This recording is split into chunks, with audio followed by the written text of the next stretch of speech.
Halo teman-teman, kembali lagi di Jendela Kampung Surabaya Chapter 9. Kali ini kita ada di Kampung Penilih. Sebelumnya perkenalkan, nama aku Mira Karisma dari Universitas Ciputra, jurusan Hotel and Tourism Business, dan rekan saya Eta. Kali ini kita ada di Kampung Penilih dan bakalan lihat sejarah apa aja sih yang ada di Kampung Penilih. So, ikutin kita terus yuk.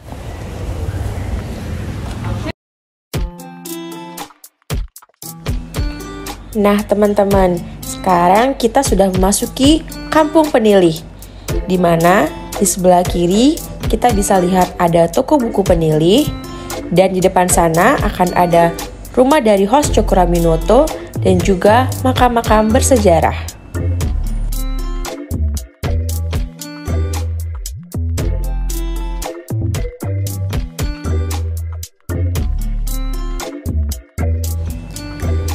Museum ini merupakan salah satu potensi wisata yang ada di kampung ini, di mana para wisatawan biasanya berkunjung ke sini untuk melihat-lihat isi dari museum ini, di mana dahulu menjadi rumah dari host Cokroaminoto.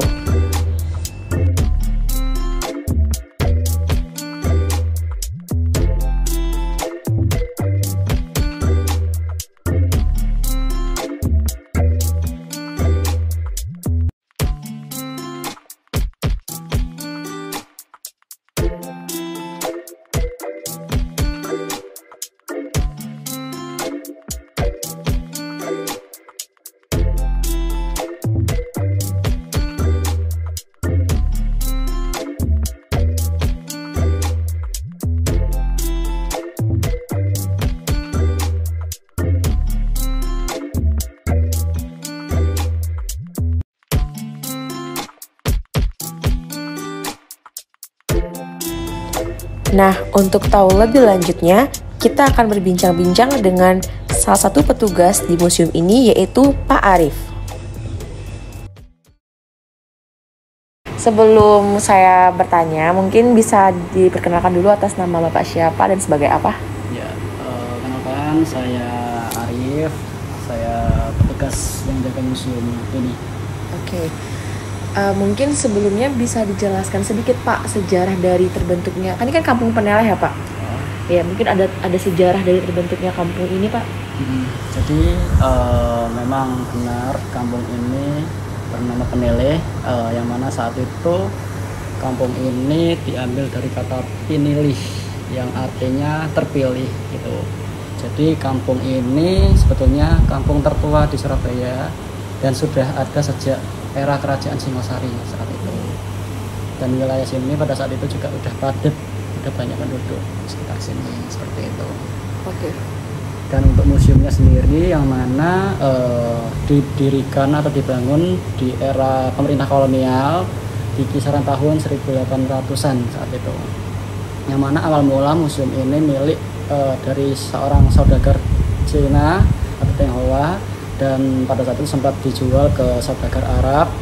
Lalu di tahun 1907 hingga tahun 1921 itu dihuni atau dibeli oleh Pak Cokroaminoto.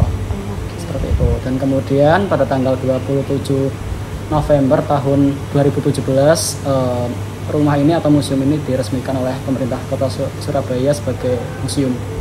Seperti itu. Oke Pak, untuk ini Pak, kenapa bisa dari situ mungkin langsung dijadikan kampung ini langsung dijadikan kampung wisata ya Pak berarti? Melalui hal itu.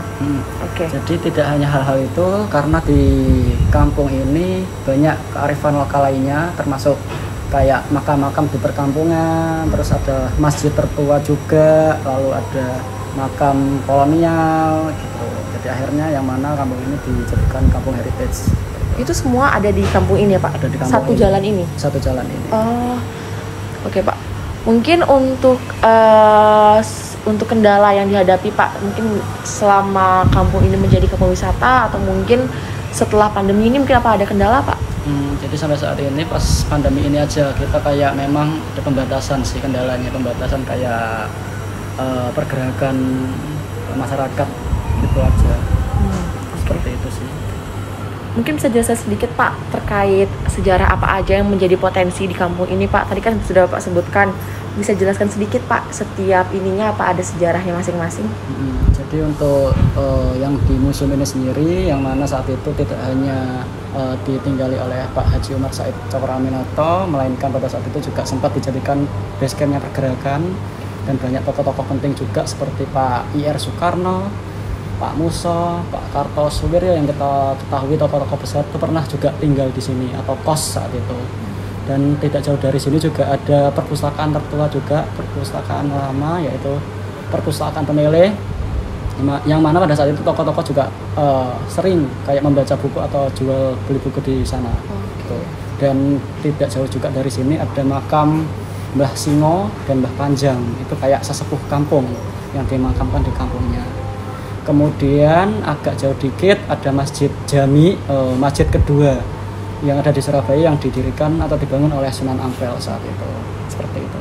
Oke Pak. Kalau untuk ini kan kita sebut sebagai kampung wisata ya Pak. Untuk wisatawannya sendiri apa rutin ada ya Pak setiap hari?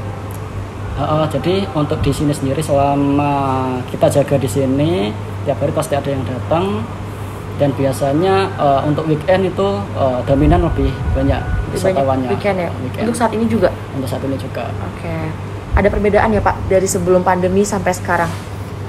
Perbedaannya pasti ada, karena memang sengaja kita agak membatasi juga. Kalau dulu memang kayak kita sempat kayak loss gitu untuk pengunjungnya, dan saat ini memang kita batasi beberapa pengunjung, dan itu juga kita bagi per sesi gitu. Jadi satu sesinya itu kita kasih durasi 1 jam seperti itu. Kebanyakan untuk studi wisata ya Pak? Kebanyakan memang untuk studi wisata. Oke. Untuk barang-barang di sini itu memang benar-benar dari lama ya Pak, yang dari dulu banget yang disimpan di sini. Jadi beberapa barang atau perabot yang di sini itu terbilang kayak perabot tambahan atau replikanya. Ada juga perabot yang peninggalan zaman dulu. Ada di sebelah ujung pojok sana itu ada 2 kursi sama beberapa buku bahan dari anaknya Pak Cokro yang bernama Pak Anwar. Oke Pak, berarti untuk ini Pak, kan karena ini kampung wisata ya Pak, apakah kedepannya bakal ada pengembangan lagi Pak untuk rencana di kampung ini? Nggak cuma di museum aja, mungkin di satu kampung ini Pak? Ya, memang untuk pemerintah kota saat ini memang sudah mulai kayak mengembangkan kampung ini, dan karena tidak jauh dari kampung ini juga di kampung sebelahnya itu ada rumah lahirnya Bung Karno. Gitu. Nanti juga itu rencana ke depan dijadikan tempat wisata juga. Seperti itu. Kalau untuk ini ya sendiri Pak, untuk warga setempat sendiri itu juga ikut ya Pak untuk berpartisipasi, atau cuma ada beberapa pihak aja yang mengembangkan? Kalau untuk warga kampungnya sendiri beberapa pihak aja yang ikut mengembangkan. Biasanya kayak pemuda-pemudanya sini juga ikut berperan aktif, dan ada juga warga sekitar yang kayak bikin UMKM gitu. UMKM juga ya, ada. Seperti itu. Untuk pertanyaan terakhir mungkin Pak, harapan Bapak sendiri harapan pribadi untuk kedepannya bagaimana Pak untuk kampung ini? Untuk harapan pribadi sendiri ya semoga kampung ini bisa lebih terkenal, tidak hanya warga dari Surabaya sendiri, melainkan warga dari luar Surabaya maupun warga dari mancanegara gitu. Oke, Pak. Saya pernah dengar ini sih Pak, makamnya itu letaknya di tengah jalan ya Pak kalau nggak salah? Iya, di tengah jalan ya? Beberapa makam di daerah sini itu makam sesepuh namanya, sesepuh kampung itu memang ada beberapa di tengah jalan atau di jalan, ada juga yang agak menyimpang atau menyisir di perumahan gitu, rumah-rumah warga. Itu nggak apa ya Pak di perumahan warga? Kenapa? Ada makam di perumahan itu nggak apa ya? Bahkan di dekat sini itu ada makam di belakangnya rumah gitu. Jadi memang kayak udah terbiasa untuk warga. Terbiasa. Ya, seperti itu.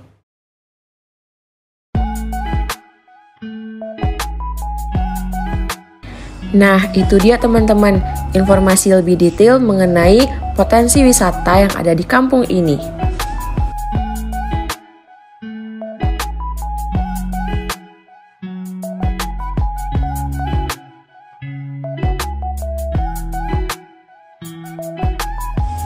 Di museum ini banyak sekali terdapat foto-foto bersejarah dilengkapi dengan penjelasannya.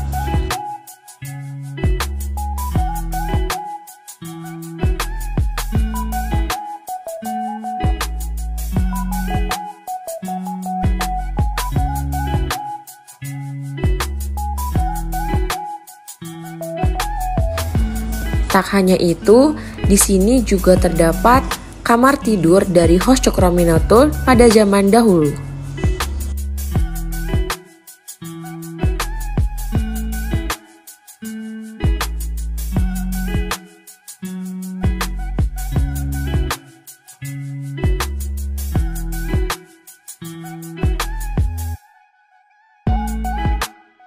Lalu selanjutnya, di sini juga terdapat pakaian dari host Cokroaminoto.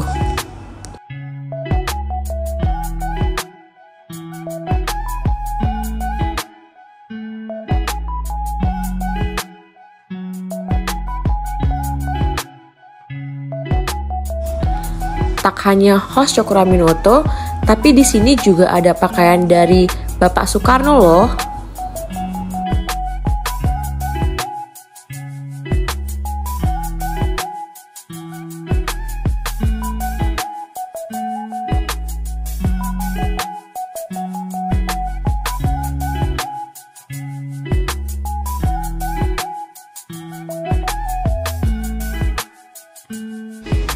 Nah, selama menjadi kampung wisata, ternyata Kampung Penili ini sudah banyak sekali meraih berbagai macam penghargaan.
Oke, selain potensi wisata dari museum, ternyata di kampung ini juga ada beberapa makam bersejarah.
Nah itu dia guys, potensi yang ada di Kampung Penili. So, buat kalian yang mau lihat lagi potensi di kampung lain, kita bakalan ada lagi di Jendela Kampung Surabaya chapter berikutnya. Bye-bye!